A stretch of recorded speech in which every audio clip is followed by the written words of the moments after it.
Kwanza karibuni sana. Asante. Ningependa kwanza tuombe, maana Mungu kawafikisha hapa salama. Penda mama mwinjilisti, utufungulie kikao hiki kifupi kwa maombi. Karibu sana. Basi tufumbe macho tuombe. Mtakatifu Mungu ketie mahali pa juu pazuri palipoinuka. Mungu tazama kwa muda huu na saa hii tunapoanza kikao chetu kifupi, na kuomba Mungu utupiganie tunapoanza na tutakapokumaliza. Amen. Kwa lengo langu mimi kuwaita hapa ni kwamba muende mkaeneze injili ya Yesu Kristo kama Bwana asemavyo kwamba tuhubiri injili yake yeye, ambapo watu wamepotea katika dhambi tuwarejeshe zizini mwake. Mko tayari? Amen. Bwana asifiwe sana. Amen. Basi ningependa tufanye kazi hii ya Yesu. Karibu, na kama unala kusema karibu sana mwinjilisti. Kweli mchungaji, na mimi niko tayari, kwa maana nilikuwa na shauku ya kwenda kusambaza injili ya Bwana.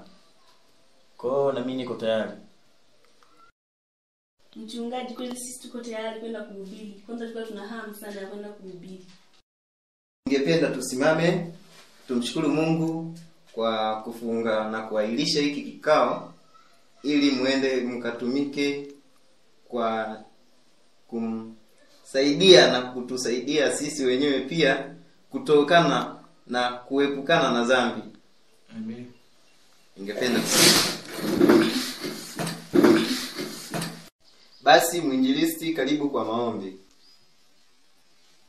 Mungu wetu na Baba yetu wa mbinguni, tunasema ni asante kwa kuweza kutuongoza kutoka tulipoanza kikao hiki hadi tunapoenda kufunga kikao hiki. Mungu, tunaomba kuweza kutujalia nikiwa machache kupitia jina lako. Amen. Amen. Asante sana mtumishi. Karibu sana. Karibu Sana, sana. mtumishi. Haya, karibu sana. Karibu sana. Asante sana mtumishi. Karibu sana. Nendeni mkaeneze.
Nasikia ndugu yangu.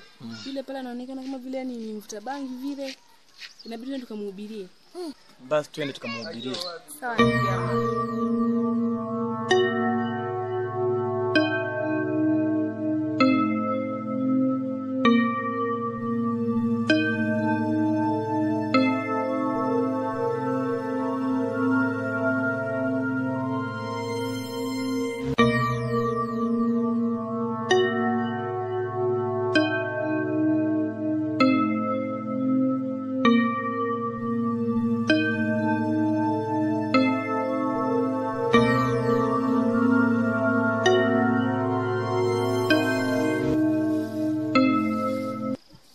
Bwana asifiwe. Mwanangu tembezea magalo yangu mwanangu. Vipi unakaa kishamba mwanangu? Changamka mwanangu hapa mjini.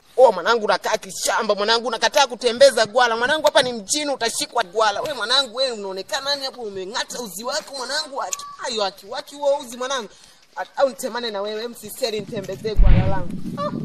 Masisteri wa shamba, mablaza wa shamba ni wanaleta shobo tu. Kwamba ndugu yangu samahani. Sisi ni wainjilisti. Tukikuja kuletea habari njema ya Mungu. Habari gani njema hizo mwanangu? Nafikiri hata habari njema kuna kuchinja hata ng'ombe mwanangu, toka jana usiku sijala mwanao. Kitu gani nafikiri hata kuna kuchinja ng'ombe? Kwanza potea mwanao. Vipi unaletea shade mwanangu, au nibebe nini mwanao? Mwanangu tawakanyaga, tawaharibu sura zenu mwanangu, msilete upumbavu hapa mwanangu. Habari njema kitu gani? Nafikiri habari njema hata kuna ng'ombe huko nikachinje.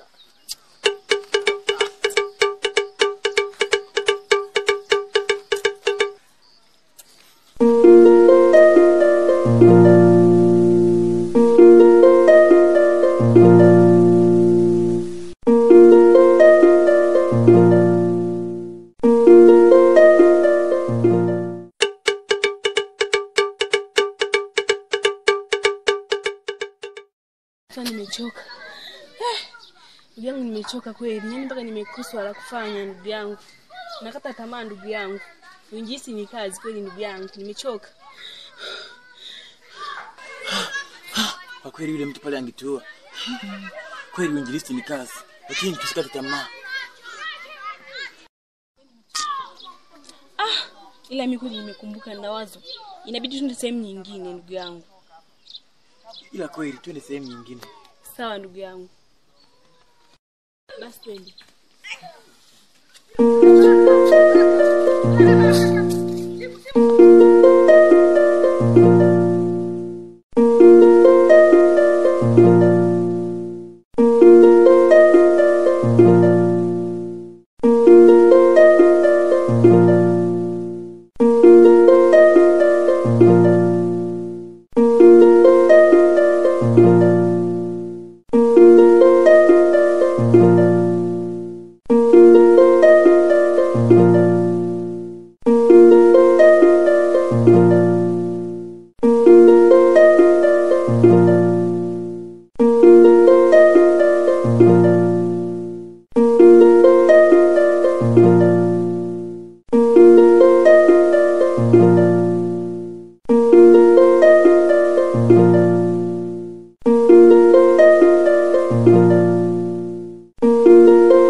Odi.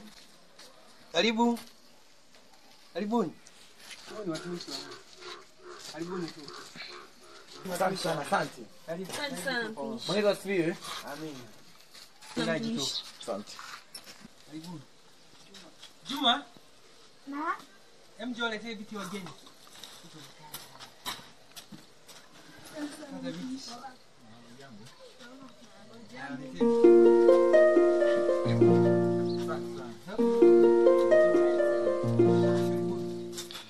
Naona jua limewachoma sana. Kawaida. Karibuni tu. Haya, weka endelee na mchezo ulipokuwa unacheza. Karibuni. Mimi kwa majina naitwa Mwinjilisti Ezekieli. Natoka katika kanisa la Kibaptisti la Neema pale uwanja wa ndege. Mimi pia naitwa Mwinjilisti Masa. Sawa sawa, karibuni sana. Sasa ndugu yetu, sisi ni wainjilisti. Tunatembea nyumba kwa nyumba kwa ajili ya kufundishana habari za Mungu na kueneza ujumbe wake. Je, uko tayari kupokea? Sawa, mimi nipo tayari. Karibuni. Kisikie huko. Asante sana. Sasa ndugu, tunafahamu kuwa kwamba Mungu ndiye aliyekuumba. Sawa, najua aliniumba, ila sijui aliniumba kwa makusudi gani. Na Mungu hajakuumba hivi hivi bure bure tu, lakini amekuumba kwa kusudi moja tu, kwa ajili ya umtumikie na kumpa sifa zake zote. Hebu tufunue Ufunuo 4:11 tuone Mungu sisi ametuumba kwa kusudi gani.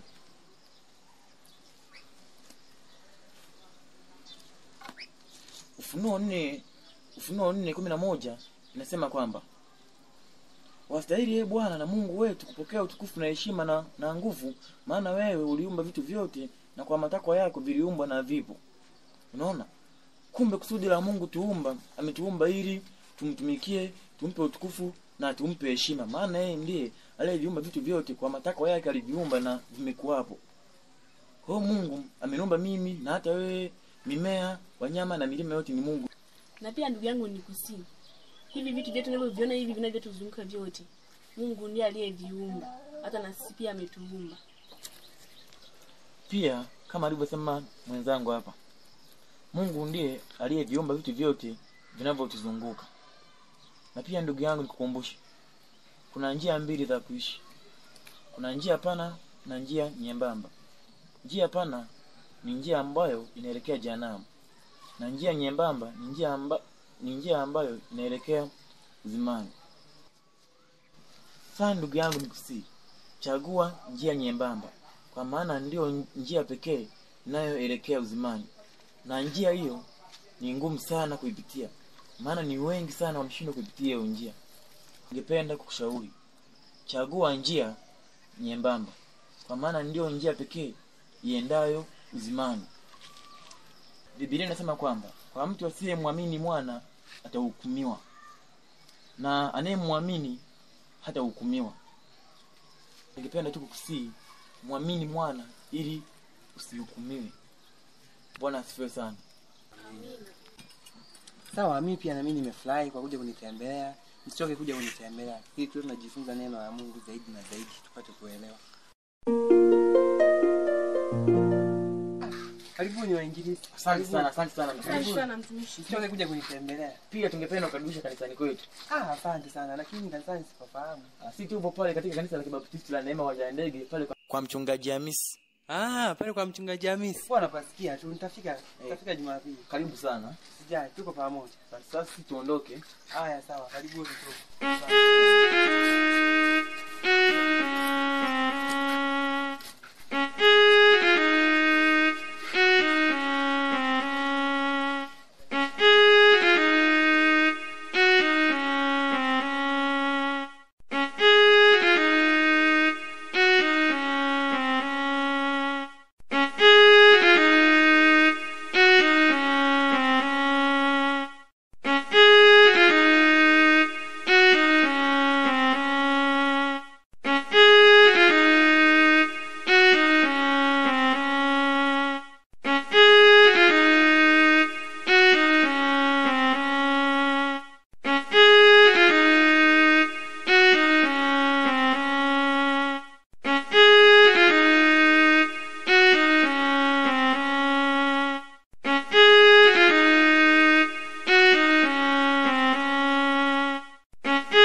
Odi.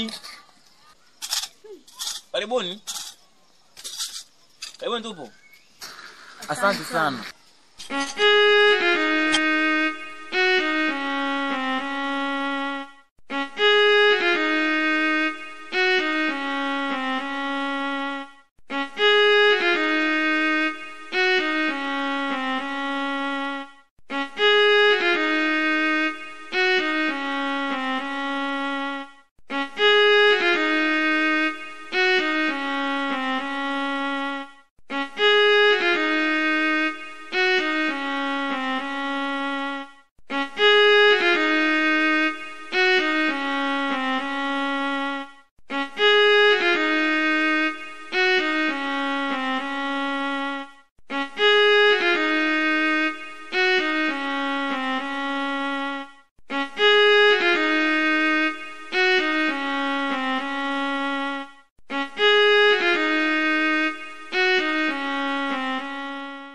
Majina naitwa Mwinjilisti Ezekieli.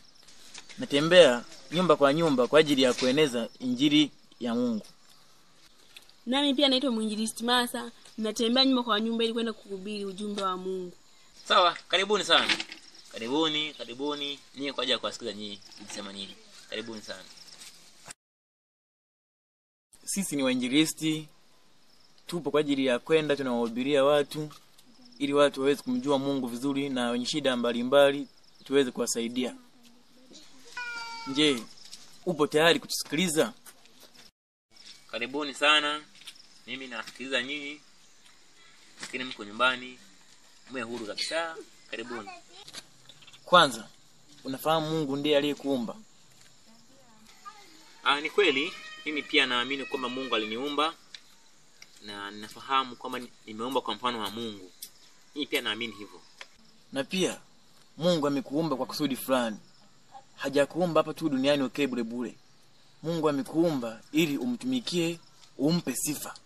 Maana Biblia inasema kwamba tukifunua pale mstari ule kitabu cha Ufunuo 4:11 inasema kwamba wastahili Bwana Mungu wetu kupokea sifa na utukufu, kwa maana wewe uliumba vitu vyote, viliumbwa na vimekuweko. Kwa hiyo kumbe Mungu ametuumba kwa kusudi la kumpa sifa yeye. Unaona tuko pamoja? Na pia ndugu yangu, baada ya sisi kumwasi Mungu kuna hukumu. Tukifungua kile kitabu cha Waebrania 9:27 inasema kwamba, ngoja nikusomee usikie maneno ya Mungu yanavyosema. Basi kama vile mtu hufa mara moja tu, kisha usimama mbele ya hukumu ya Mungu. Unaona? Kwa kumbe sisi wanadamu tunakufa mara moja tu. Na baada ya kufa tunakabili hukumu ya Mungu. Kwa maana kuna vifo vya aina mbili. Kuna kile kifo cha mtu amekufa amemwamini Yesu Kristo. Mwingine anakufa hajamwamini Yesu Kristo. Kwa hiyo ukifa umemwamini Yesu Kristo, unaenda moja kwa moja mbinguni. Na ukifa hujamwamini Yesu Kristo, unaenda moja kwa moja jehanamu, sehemu yenye mateso makali. Lakini pia mpendwa, nikusii, kuna tumaini la milele. Mwinjilisti, naomba unifunulie Petro wa kwanza sura ya kwanza mstari wa 3, tusikilize maneno ya Mungu. Asifiwe Mungu na Baba wa Bwana wetu Yesu Kristo, kwa huruma yake kuu alitufanya tuzaliwe upya kwa kumfufua Yesu kutoka kwa wafu. Ametujalia tumaini lenye uhai. Kumbe kuna tumaini la milele tukimwamini mwana. Pia ndugu yangu, kuna hukumu. Ningependa kukusii tu ndugu yangu, umwamini Yesu Kristo. Kwa maana usipomwamini Yesu Kristo, hakika ndugu yangu utahukumiwa siku ya mwisho. Bwana, mimi nashukuru sana kwa kuja kunitembelea kwa siku ya leo. Nisikia tu furaha kuona. Pia tu niwasihi kitu kimoja. Mimi pia ni muumini, pia ni mshirika kanisa. Mimi kazi naifanya. Sasa mimi nilivyoona hapa kidogo nimefurahi kuona nyinyi mko hapa tena. Tunajifunza wote pamoja. Nimefurahi. Lakini tu kuna kitu nataka niwasihi au niwashauri. Hii sehemu mlioingia hii sehemu ni hatari sana. Kuna nguvu za giza. Naombeni kuwe makini sana. Sababu mimi nimeishi hapa na kama mazingira ya hapa. Sasa naombeni muwe na tahadhari kubwa sana. Hii sehemu yote hii ina nguvu ya giza. Leo umetambua. Kwa hiyo hizi kona zote mtazama kama tenda hizi.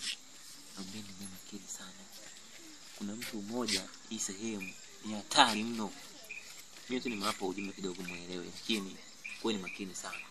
Sawa, sisi tuko makini na tumejiandaa kwa lolote lile.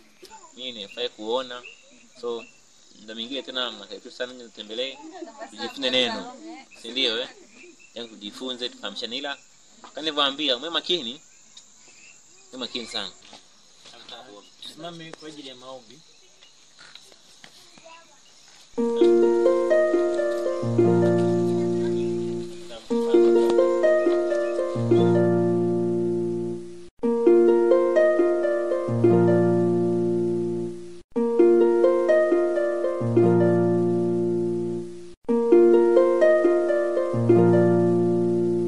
Karibuni sana. Mungu atangulie mnakoenda, mfike salama. Mungu awalinde sana. Mimi pia nipo kwa ajili yenu. Nadhani nitaka pamoja na nyinyi. Basi sana. Amina. Basi karibuni sana.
hodi. Karibuni. Karibuni. Asante.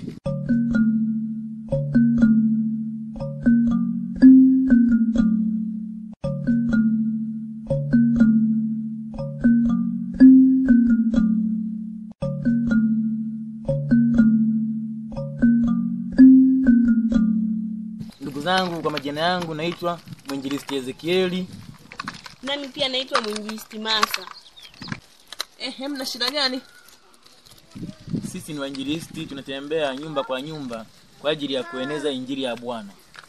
Injili? Injili ndo nini? Sisi tunahubiri habari za Mungu. Habari za Mungu. Mungu yupi? Mungu ndo nani? Yaani dada ni hivi. Mungu aliyekuumba wewe si ndo tunamzungumzia. Huyo Mungu yuko wapi? Mimi najua kwamba nilizaliwa. Tena mnaniambia kwamba nimeumbwa na Mungu. Huyo Mungu yuko wapi? Yaani Mungu aliyekuumba wewe si ndo tunamzungumzia. Nikajua hata mmekuja na habari za maana. Kumbe hovyo tu. Hivi mnakosaga na kazi za kufanya huko nyumbani kwenu? Nikajua habari njema mnatugawia hata pesa. I say, hebu yaone kwanza na sura zenu. Hebu kwanza untakini hapa, tukeni hapa. Basi si ngoja twende.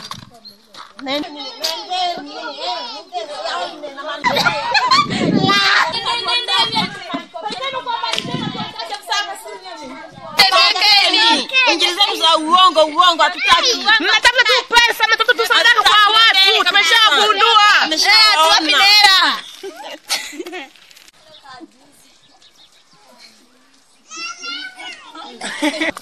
Mimi naambiaga wanangu, yani mnaingiliwa kila siku. Manabii wa uongo wengi wanazagaa, wanawaletea habari njema, lakini habari njema hazieleweki. Habari njema gani hizo?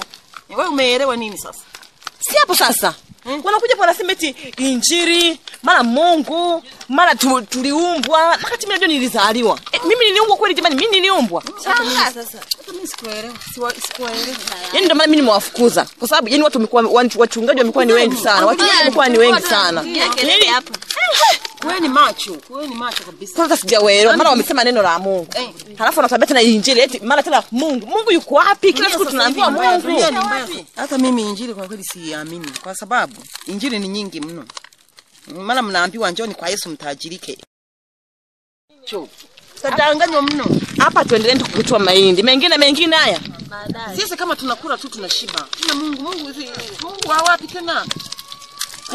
Mimi nikajua kwamba labda wanatugawia hata pesa.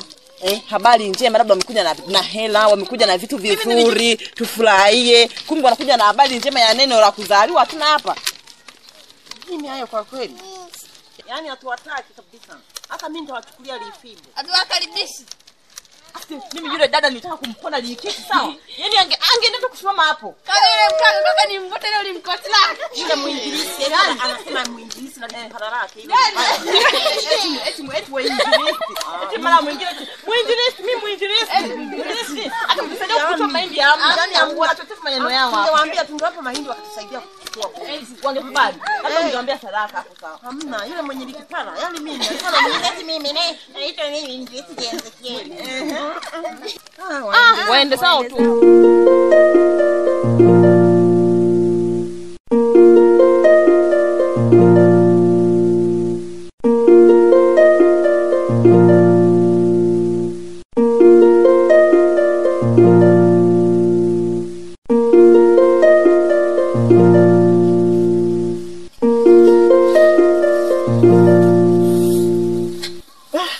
Kweli kazi ngumu sana.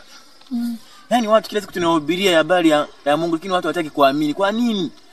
Mimi mpaka nimechoka, nimeshindwa. Ndugu yangu najivuta nakata tamaa ndugu yangu. Nashindwa kuelewa tufanye nini. Au tufanye kitu gani mpaka hawa watu waelewe? Maana watu hawataki kuelewa, hawaelewi. Ndugu kwa kweli ni kazi. Inabidi tusikate tamaa. Twende na sehemu nyingine. Sawa twende.